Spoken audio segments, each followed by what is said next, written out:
আসসালামু আলাইকুম এভরিওয়ান, কেমন আছেন সবাই? বাচ্চার জন্য ক্লে কিনছিলাম, তো ভাবলাম এই ক্লে দিয়ে তো ইউটিউবে দেখি অনেকেই অনেক কিছু বানাচ্ছে, বিশেষ করে আয়না।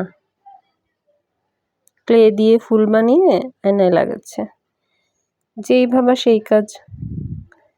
ক্লেগুলো দিয়ে বাচ্চা যখন ঘুমাইছিল আর কি, তখন ফুল বানাবো ভাবলাম। তো সমান একটা কিছুর পরে সবাই বলতেছে করার জন্য, যাই হোক ইউটিউবে আমি দেখে নিলাম কিভাবে ফুলগুলো বানায়, কি করতে হয়। তো বিভিন্ন কালারের ক্লে বের করলাম। ফুলগুলো বানাতেই যা কষ্ট, বাট ইজি। বিভিন্ন কালারের ছোট বড় মাঝারি বিভিন্ন রকমের ফুল বানাইলাম। আমার এই ফুলগুলো বানাইতেই যা সময় লাগছে। যখন শেপ দেওয়ার জন্য ওখানে কাটার কিছু যে জিনিসগুলো আছে ওগুলো দিয়ে কেটে কেটে নিছি।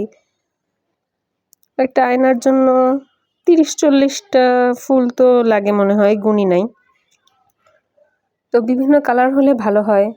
কোনোটার মাঝখানে হলুদ দিচ্ছি, কোনোটার পাপড়ি হলুদ দিচ্ছি, এইভাবে ফুলগুলো বানাচ্ছি আর কি। তাড়াতাড়ি করার জন্য আগে যে কালারটা বের করতেছি সেই কালারগুলো দিয়ে, যেগুলোর ভিতরে এক কালার সেইগুলো মানে এক কালারের কাজ সব শেষ করে নিচ্ছি আর কি। যেমন ওই যে হলুদ হলুদ গোলগুলো করে রাখছি, মানে যেটা অন্য কালারের পাপড়িগুলো দিয়ে ওই হলুদগুলা বসায় নিতে পারি। কি জানি ভাবতেছি যে কিসে বসাবো, এটাও ভাবতেছিলাম। পরে ভাবলাম ঘরে একটা আয়না পড়ে আছে, গিফটের আয়না, তাও আবার এটা আমার না, আমার ভাইকে গিফট করছিলাম, আমার ভাবি। তা ভাবলাম এখন আবার বাজারে যাব, আয়না কিনবো, কেনাই হয় না।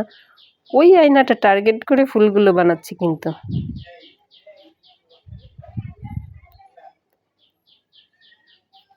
এই ফুলগুলা বানানো হয়ে যাবে যে কখন, সেটাই ভাবতেছি। ইজি কাজ, মজা লাগতেছে, মনে হচ্ছে ছোটবেলায় কাদা দিয়ে যেরকম খেলতাম সেরকম।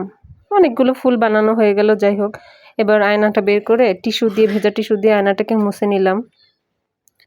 মুছে নিয়ে আঠা দিয়ে একটু একটু আঠা দিচ্ছি আর ফুলগুলো বসায় দিচ্ছি।